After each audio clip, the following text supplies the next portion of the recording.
Hello again, Chase the Traveler, still in Paraguay, with my final thoughts on this country.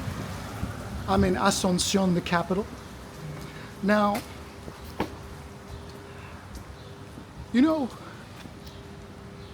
Paraguay is definitely some sort of a place that I think would work for a lot of people. And the reason that I think it would work for a lot of people is because of the affordability factor and the fact that you do have security. I mean, I'm in El Centro, which is basically, I wouldn't say run down, but it's not like the most desirable area. That's where I've been staying. Not because I knew it wasn't the most desirable area, but because it was affordable. But I'm not saying that the places that are expensive aren't that affordable when you compare it to US prices. Now, of course, Japan has definitely gotten a lot cheaper, but there's a certain amount of inconvenience that comes with living in Japan. And of course, there's also a certain amount of inconvenience that comes with living here in Paraguay. Now, the inconvenience that I'm talking about in Paraguay is predominantly the language for somebody who doesn't really speak Spanish. But if you speak Spanish, I don't really think that there is much inconvenience here for you. The people here are definitely, I would say, they're not fake. They're generally quite nice and hospitable.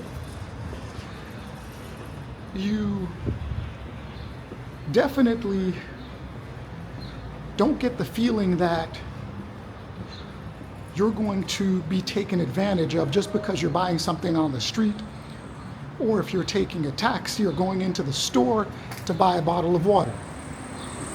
So for me, that's a wonderful thing, especially if you don't speak Spanish and you don't like the fact that you're a foreigner and you feel like somebody's taking advantage of you. I really haven't felt that way here,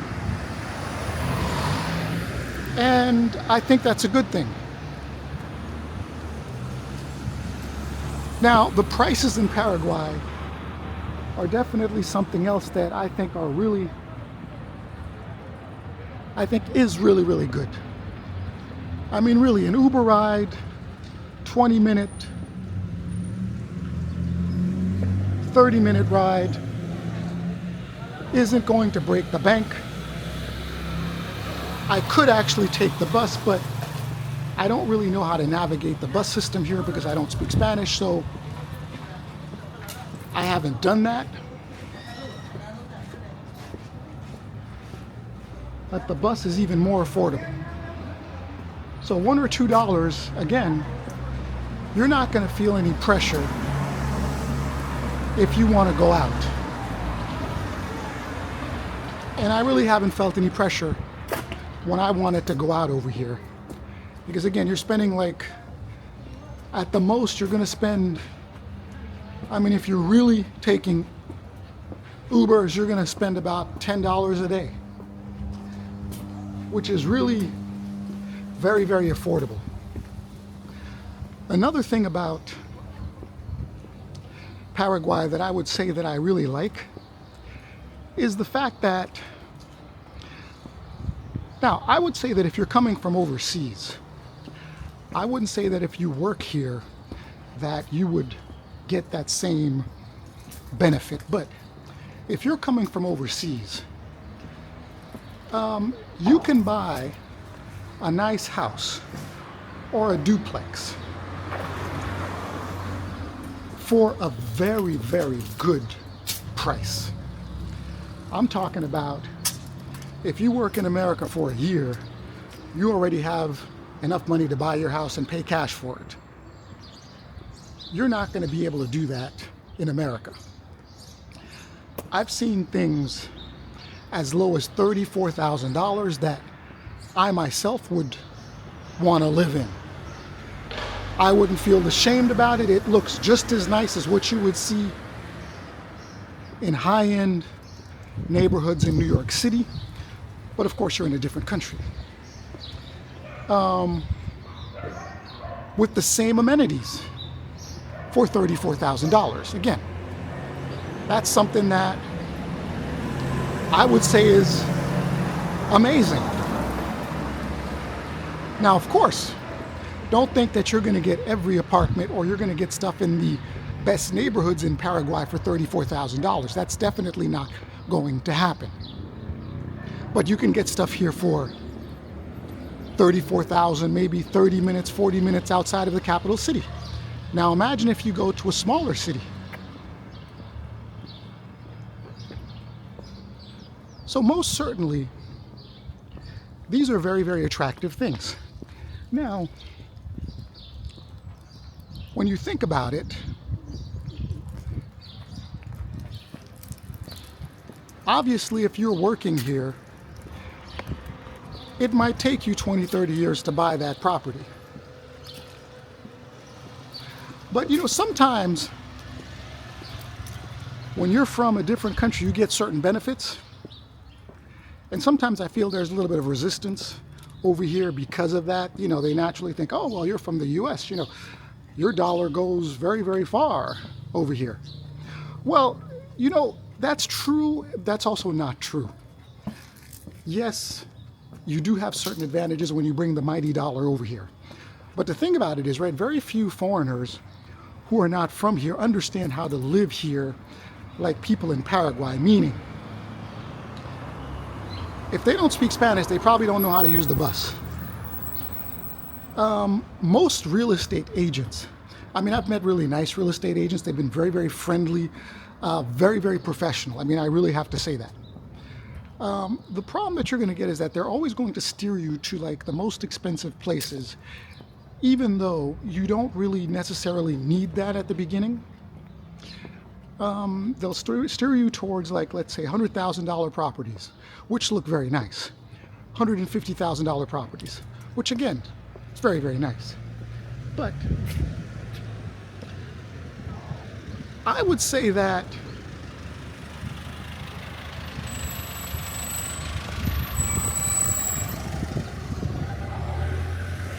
I also want to see the normal stuff, which a lot of real estate professionals, as soon as you're a foreigner, they might want to steer you towards the best stuff. Stuff that's geared towards foreign people, not necessarily what I would say you need, because I think that if you go into a country, you kind of want to be with the locals and you want to understand how they live, how they spend, before you move up to the high-end stuff. And that's one thing that you probably have to be careful of when you talk to realtors over here, because again, it's not their fault. And they're not really showing you anything that's outrageously expensive either. But I myself, I don't need to be flashy. I'd like to live normally. And I think that that's what should happen. So I definitely think that if you put the effort into this place, I mean, I also think that of Brazil to a certain degree also. If you put the effort into this place, most certainly you're going to get a lot out of it. Because again, I mean, I didn't have time to look at all these places, but I've been to like nice high-rise apartments over here where you're on like the 10th or 15th floor overlooking the whole city. I mean, these places were like really small, but they're comparable to what you would see in New York, comparable to what you would see in Japan. For like $130,000. I mean, you could clearly afford that. I mean, like I said, I've met a guy who goes back to America, drives an Uber, and and comes here for 3 months, goes back again for another month. So most certainly, life over here can be really, really cheap. They have shopping malls, plazas in every city that are comparable to what you would see in the West. And that's one thing that you kind of have to think about, because I don't think your lifestyle or your standard of living will suffer in this place at all. And I also don't get a sense of animosity or a sense of like, we don't like foreigners here, or we don't want foreigners here. I don't get that from them at all. I really don't.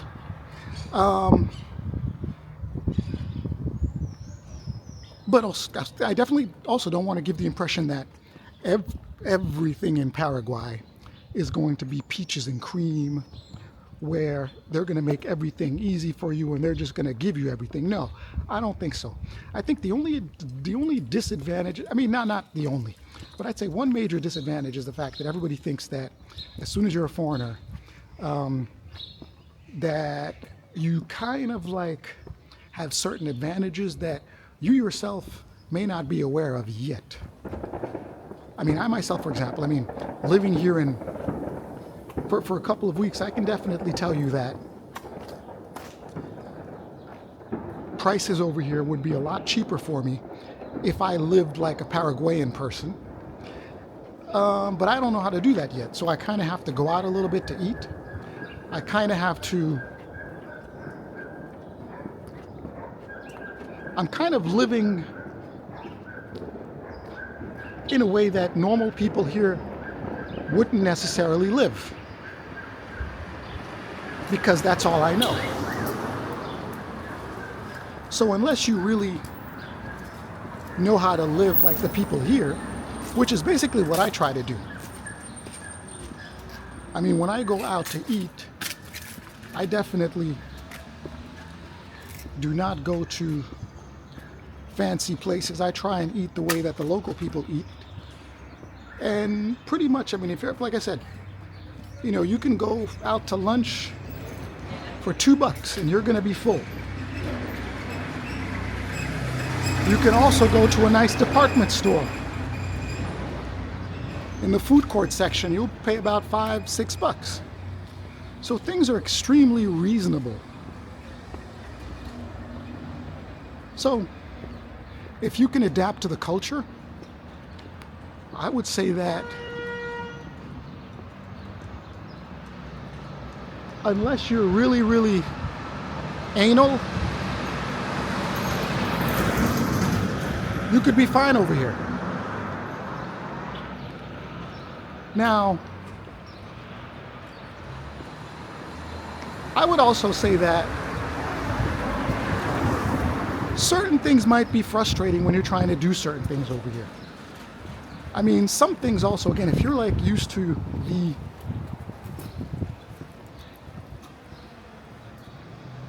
conveniences of living in a first world nation, like let's say Japan or Europe or, you know, etc., some things might be quite shocking to you. I mean, you have homeless people in the street.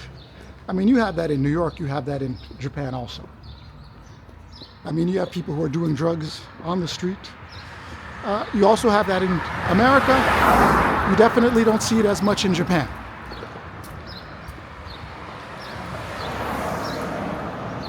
But I would say that the level of danger, you don't really have it here. I mean, of course, there are police on the street, so I assume that there is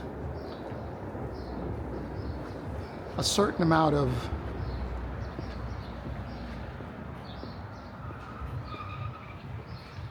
I'd say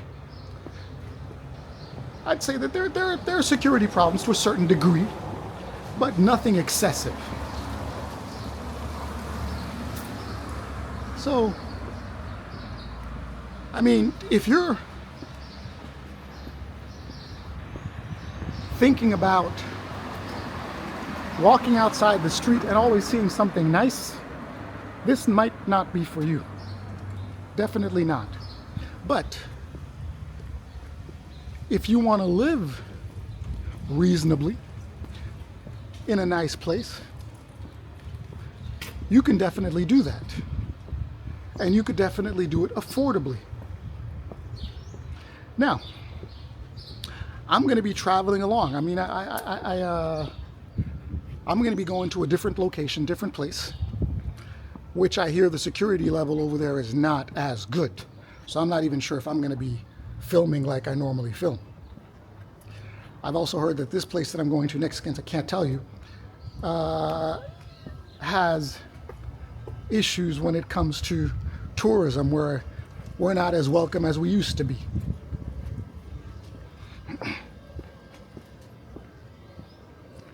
So I definitely think that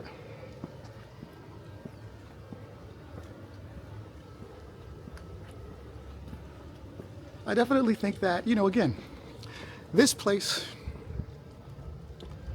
is a place that I'm going to remember. I might come back, I might not come back, I don't know. But if I don't come back, it's not because I didn't like it. I also think that racism over here, I mean, you get that in every country in the world. I don't think that there's one country in the world where you don't have racism. This country's no different. But there are certain places that when you walk in, again, I would say myself, I didn't really understand racism when I went to Japan. Because I grew up in New York City. I dated people of different races in New York City. So that, for me, at that point in time, said to me, oh, well, New York, there's no racism there. Because, I mean, hey, I can date people of different races and it's no problem. When I got to Japan, I really understood what racism was. And, you really understand people when you work for people. So my understanding of racism is definitely different than what it was before. But I'll tell you, here in Paraguay, I'm pretty sure that there is a level of racism, but you don't see it. It's not like smack in your face. And I would say I haven't really experienced it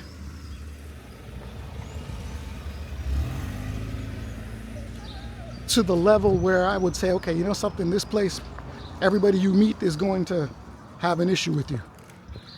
And I'll give you an example. I mean, usually racism, when you go to like a place, let's say America, or you go to, I would say, even in Japan sometimes, you go to a store, a high-end store, and they totally ignore you, or they follow you around. I don't see that here. When you go to a high-end place here, people aren't looking at you as if you don't belong there. The service definitely isn't bad, as if, please get out of here, or you don't get that. The good thing about it is over here there's no tipping. And because there is no tipping, people who are perceived as not about to tip, you're not going to get an attitude as soon as you walk in, because the waiter looks at you and automatically thinks, okay, this person's not going to tip, so therefore why should I even bother with this person? So you don't get that over here. Maybe it's because I haven't been here long enough, I don't know. But I definitely don't sense that racism over here is like over the top, where it's making things very, very difficult for you to survive. And I would also say it's not just me. I mean, I've talked to a black female over here who said that she has no problems over here. She likes it. I also talked to another black guy from Africa who also told me that he doesn't really have a problem. Now, typically when you meet people that look like you, especially, in Japan, you could start talking to them and all of a sudden your experiences about certain issues are quite similar. But again, over here, I don't really have much experience, but I've noticed that people over here don't really complain as much, even like some white people or some foreigners. They're not complaining about Paraguay like I would see foreigners complain privately about Japan. Not saying that everything in Japan is bad, of course. Now, you might get that impression, but I focus on things that other people aren't focusing on when I talk about Japan. So most certainly, I would say that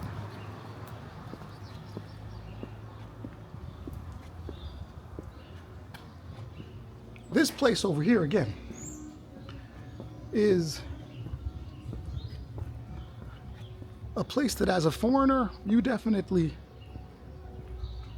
wouldn't feel very uncomfortable. I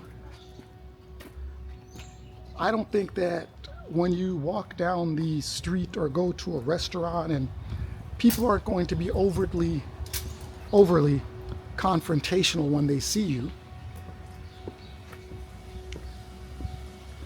So it's a place that definitely, if you have good intentions, people over here would welcome that. And the fact that you don't have that many tourists over here right now is probably a good thing.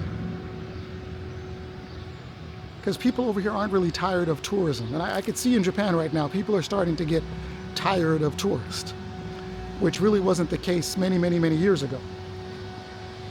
And over here, it's not at that point. I mean, people over here are generally welcoming. They don't really dislike the fact that you are a foreigner. And they don't look at you as if like you're about to do something bad, or they don't look at you with suspicion. Sometimes in Japan, I mean, you walk in and they look at you with suspicion based on who you are. So again, I don't feel that here. So generally, I definitely think that this place is